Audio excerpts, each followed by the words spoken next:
Assalamualaikum warahmatullahi wabarakatuh. Perkenalkan, nama saya Lisarli Bulan dengan NIM 1212209. Saya dari kelas A, Prodi S1 Administrasi Rumah Sakit, Universitas Negara Makassar. Di sini saya akan mempresentasikan tugas dari dosen pengampu mata kuliah perilaku organisasi oleh Bapak Ahmad Sulaiman SKM MKM. Ya baik, kita masuk pada yang pertama, yaitu konsep dasar perilaku organisasi. Konsep dasar perilaku organisasi memiliki definisi, yaitu organisasi merupakan kumpulan dua orang atau lebih dalam suatu kelompok yang sama dan memiliki tujuan yang sama, baik dalam metode, material, lingkungan maupun sarana dan prasarana. Kemudian adapun ciri-ciri umum organisasi.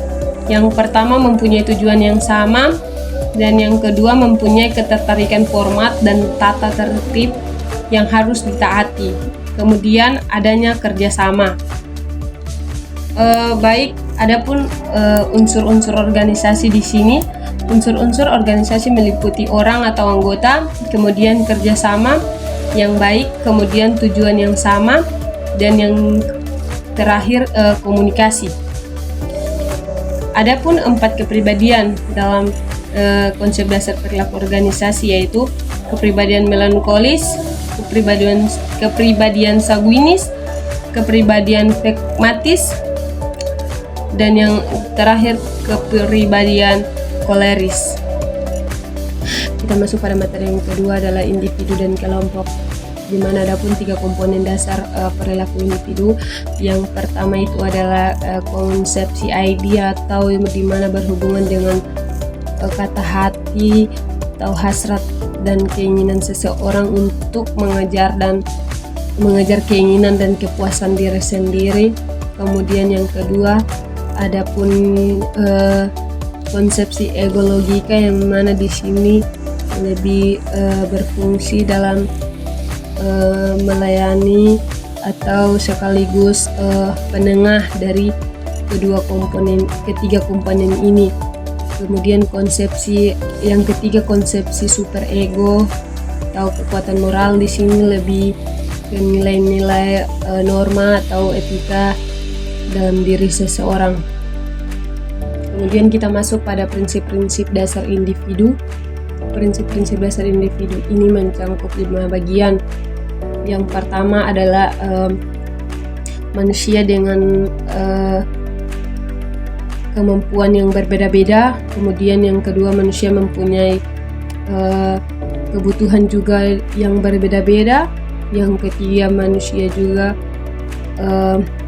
memiliki pikiran yang berbeda-beda tentang masa depan dan membuat pilihan tentang bagaimana bertindak.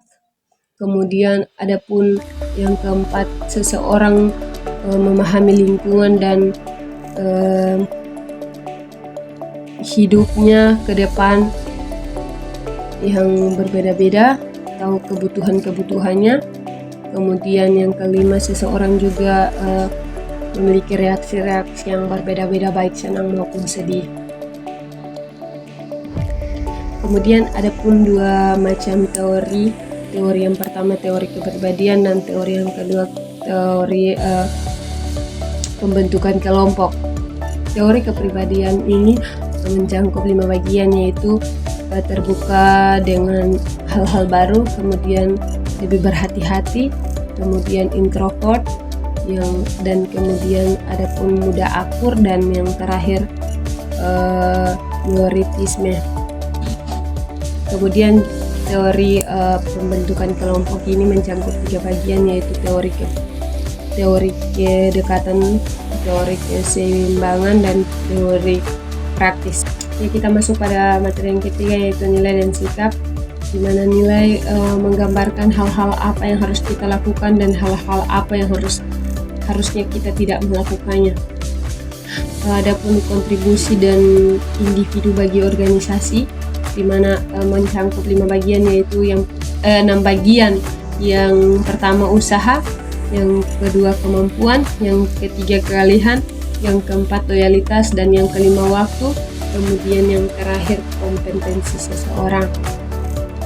Adapun kompensasi dari organisasi bagi individu, yaitu yang pertama upah seseorang, upah kerja atau upah apa seseorang, kemudian kepastian dari keamanan kerja bagi kinerja, kemudian benefit, kemudian adapun peluang-peluang karir, adapun status, dan yang terakhir adapun peluang promosi.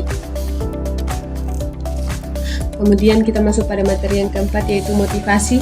Di sini kata motivasi atau motivation pada dasarnya adalah motif yang artinya dorongan. Adapun teori-teori dari motivasi yaitu teori kebutuhan, teori dua faktor, teori prestasi, teori penguatan, teori harapan, dan yang terakhir teori tujuan sebagai motivasi. Ya baik, kita masuk pada materi yang kelima, yaitu budaya organisasi. Budaya organisasi adalah hal yang tidak bisa ditolak dalam sebuah organisasi. Munculnya ikatan antar manusia, seperti contohnya ada yang pertama perilaku manusia, contoh yang kedua cara bicara seseorang, kemudian yang ketiga cara berpakaian, yang keempat di mana ini adalah kebiasaan adanya acara atau ritual yang mana menjadi kebiasaan-kebiasaan masyarakat setempat. Kita masuk pada materi yang keenam, yaitu komunikasi. Komunikasi berasal dari bahasa Latin, yaitu communication, yang berarti berbagi atau menjadi milik. Kemudian komunikasi juga mengacu pada upaya bertujuan mencapai tujuan bersama. Kemudian manusia ingin berhubungan dengan manusia yang lain, dan komunikasi juga adalah sebuah keniscayaan bagi manusia. Adapun prinsip-prinsip komunikasi di sini mencangkup 6 bagian, yaitu komunikasi adalah proses simbolik atau proses timbal balik. Kemudian setiap perilaku mempunyai potensi komunikasi. Kemudian komunikasi mempunyai dimensi, isi, dan hubungan.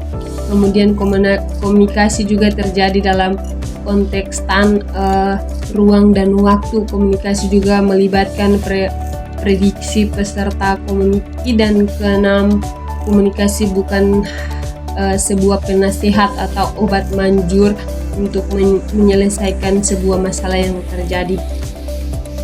Demikianlah presentasi saya di saat ini. Assalamualaikum warahmatullahi wabarakatuh.